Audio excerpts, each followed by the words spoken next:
Hi friends எல்லாரும் எப்படி இருக்கிறீங்க? இன்னைக்கு வீடியோவில் உங்களுக்கு ரொம்பவே யூஸ்ஃபுல்லாக இருக்கிற மாதிரி நிறைய விஷயங்களை கொண்டு வந்திருக்கிறேன். நான் லாஸ்ட்டாக போட்ட வீடியோக்கு நிறைய பேர் ரெஸ்பான்ஸ் பண்ணியிருந்தீங்க. ரொம்ப ஹாப்பியாக இருந்துச்சு. எல்லாருக்கும் ரொம்ப தேங்க்ஸுங்க. இப்போ இன்னைக்கு வீடியோவில் நான் என்னோட குக் ரூமில் எனக்கு ஏற்ற மாதிரி நிறைய விஷயங்களை செஞ்சேன். அதை உங்களோட ஷேர் பண்ணிக்க போகிறேன். ஸோ நீங்கள் சப்ஸ்கிரைப் பண்ணாமல் நம்ம சேனலை பார்த்துருக்கீங்கன்னா மறக்காமல் சப்ஸ்கிரைப் பண்ணிவிட்டு பக்கத்தில் இருக்கிற பெல் ஐக்கானே கிளிக் பண்ணிக்கோங்க. இப்போ வாங்க வீடியோக்குள்ளே போகலாம். இப்போ ஃபஸ்ட்டு நான் என்ன பண்ண போகிறேன் அப்படின்னு பார்த்தீங்கன்னா, நேந்திரன் காய் எடுத்திருக்கிறேன். இது நிறைய காய்கறி மார்க்கெட்டில் இல்லை பேக்கரியில் கூட இது கேட்டிங்கன்னா கிடைக்கலாம். ரொம்ப ஈஸியாகவும் கிடைக்கும்.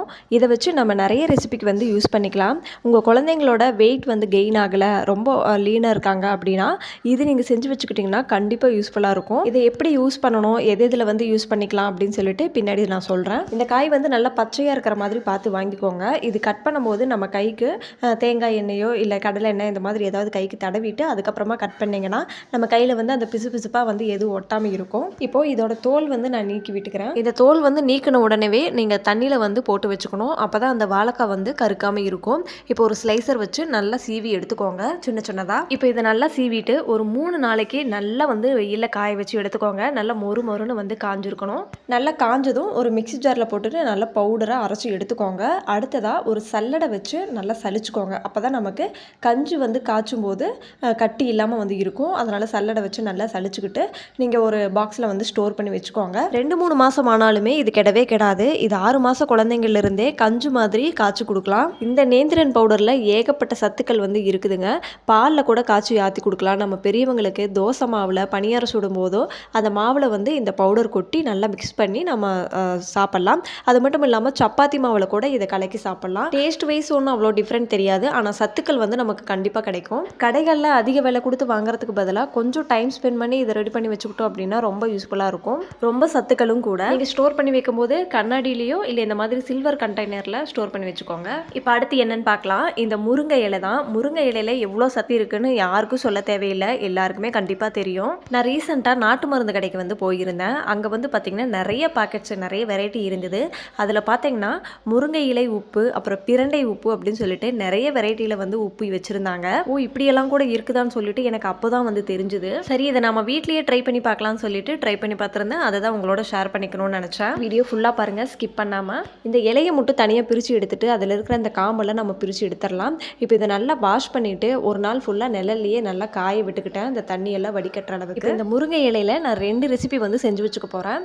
அதுக்காக ஒரு 2 கைப்பிடி அளவுக்கு மட்டும் முருங்கை இலையை எடுத்துட்டு மிக்ஸி ஜாரில் சேர்த்துட்டு கொஞ்சமாக ஒரு சின்ன டம்ளரில் 1 டம்ளர் மட்டும் தண்ணி விட்டுக்கோங்க. இப்போ இதை நல்லா அரைச்சி எடுத்துகிட்டு வந்துக்கிறேன். உங்களுக்கு தேவைப்பட்டால் மட்டும் கொஞ்சமாக தண்ணி எக்ஸ்ட்ராவாக சேர்த்துக்கிட்டு அரைச்சிக்கோங்க. இப்போ ஒரு ஃபில்டரில் இந்த தண்ணி மட்டும் நம்ம தனியாக வடிகட்டி எடுத்துக்கலாம். இந்த சாறு கொஞ்சம் கொல கொலன்னு தான் இருக்கும். அதனால் தேவைப்பட்டால் கொஞ்சம் தண்ணி எக்ஸ்ட்ராவாக ஆட் பண்ணி நல்லா மிக்ஸ் பண்ணிவிட்டு அதுக்கப்புறமா நீங்கள் வடிகட்டினீங்க அப்படின்னா ஈஸியாக உங்களுக்கு அந்த தண்ணியெல்லாம் வடிகட்டிடும். நான் அதில் ஊற்றுனதே இவ்வளோ தண்ணி தான், அதனால் எனக்கு இவ்வளோ தண்ணி கிடச்சிருக்குது.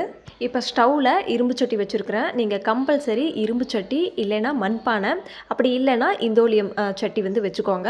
இந்த 3ல் நீங்கள் ஏதோ ஒன்று யூஸ் பண்ணிக்கலாம்.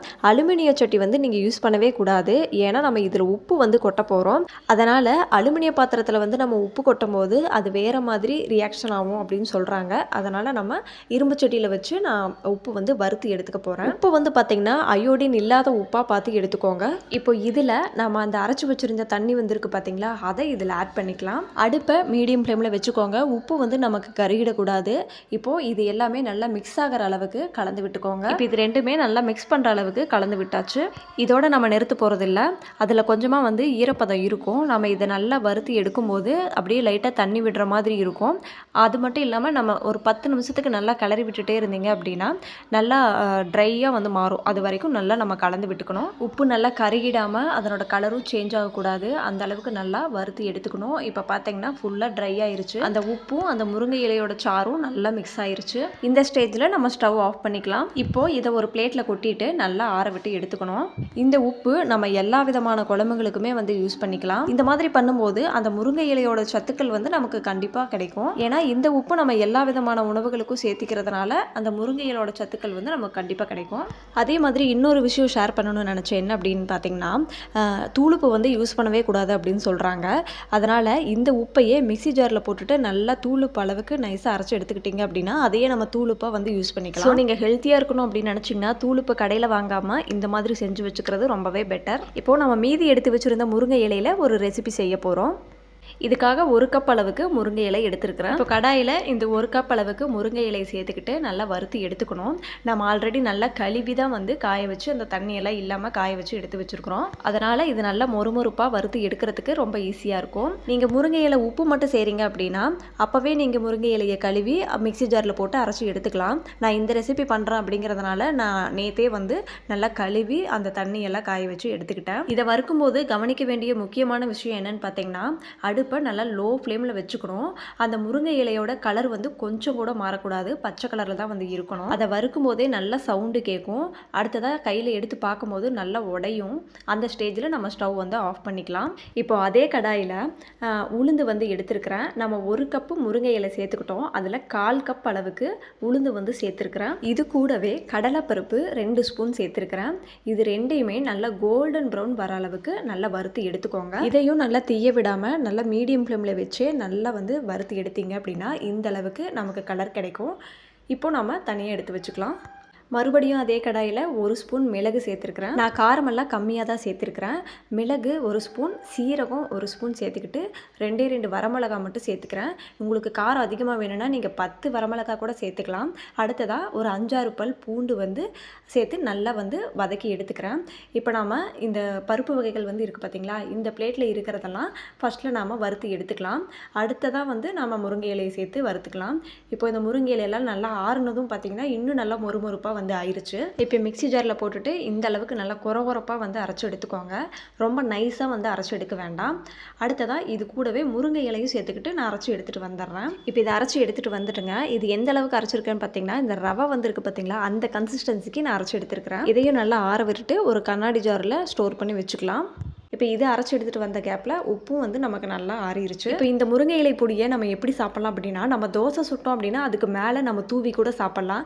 அப்படி இல்லைன்னா கொஞ்சமாக பொடி பிளேட்டில் வச்சுட்டு அதில் நெய்யோ நல்லெண்ணெய் இந்த மாதிரி ஏதாவது ஊற்றி கூட சாப்பிட்டுக்கலாம். குழம்பு வைக்காத டைமில் இல்லை ஒரு அர்ஜென்ட் அப்படின்னா நான் அந்த டைமில் வந்து இந்த பொடியை நம்ம யூஸ் பண்ணிக்கலாம். அது மட்டும் இல்லாமல் நம்ம குட்டி குட்டி மினி இட்லி வந்து செய்வோம் பார்த்தீங்களா, அதில் வந்து இந்த முருங்கை இலை பொடியை நல்லா மிக்ஸ் பண்ணி கொடுக்கும்போது கண்டிப்பாக குழந்தைங்க விரும்பி சாப்பிடுவாங்க. அப்புறம் இன்னொன்று சொல்ல மறந்துட்டேன். இந்த முருங்கை இலை பொடி வந்து அரைக்கும் போது அது கூட கொஞ்சமாக தேவையான அளவு உப்பும் சேர்த்து அரைச்சிக்கோங்க. அதை நான் வீடியோ எடுக்க மறந்துட்டேன். உங்கள் வீட்டில் பெண் குழந்தை இருந்தாங்க அப்படின்னா கண்டிப்பாக உங்களுக்கு அந்த அயன் சத்து வந்து ரொம்பவே தேவைப்படுது. அதனால் இந்த மாதிரி முருங்கை இலையில் ரெசிபி செஞ்சு வச்சுக்கிட்டீங்க அப்படின்னா ரொம்ப யூஸ்ஃபுல்லாக இருக்குங்க. இப்போ அடுத்து என்ன பார்க்க போகிறோம் அப்படின்னா, நான் ஒரு டிபார்ட்மெண்ட் ஸ்டோருக்கு போயிருந்தேன். அங்கே வந்து இந்த கார்ன் வந்து ட்ரை பண்ணி வச்சு விற்றுருந்தாங்க. அது என்னென்னு பின்னாடி திருப்பி பார்க்கும்போது தான் வந்து தெரிஞ்சது. பாப்கார்னுக்குன்னு சொல்லி தனியாக ஒரு கார்ன் வந்து இருக்குதுங்களாமா. நம்ம கடையிலெல்லாம் இந்த பாப்கார்ன் வாங்கி கொடுக்கறதுக்கு பதிலாக நம்ம வீட்லேயே வந்து பாப்கார்ன் செஞ்சு கொடுக்கலாம் அப்படின்னு சொல்லிட்டு இதை வாங்கியிருந்தேன். இந்த மாதிரி ஒரு குக்கர் வந்து எடுத்துருக்கிறேன். அடிகனமான பாத்திரமாக வந்து பார்த்து எடுத்துக்கோங்க. அதில் உங்களுக்கு விருப்பமான ஏதாவது எண்ணெயோ இல்லை கீ இல்லை பட்டர் ஏதாவது ஒன்று ஆட் பண்ணிக்கோங்க. அது நல்லா காஞ்சதும் இந்த கார்ன் வந்து அதில் கொட்டிக்கிட்டு நல்லா வந்து மிக்ஸ் பண்ணிக்கோங்க. நல்லா ஹை ஃப்ளேமில் வச்சுட்டு அது நல்லா அந்த எண்ணெயும் அந்த கார்னும் வந்து நல்லா மிக்ஸ் ஆகிற அளவுக்கு கலக்கி விட்டுட்டு அடுப்பை வந்து நல்லா லோ ஃப்ளேமில் வச்சுட்டேன். இப்போ இந்த குக்கருக்கு மேலே மூடி வந்து இந்த மாதிரி வச்சுருக்கிறேன். நல்லா கலந்துட்டு கண்டிப்பாக அடுப்பை லோ ஃப்ளேமில் வச்சுக்கணும். இல்லைன்னா அது கருகி போயிடும். கருகிருச்சு அப்படின்னா உங்களுக்கு பாப்கார்ன் வராது.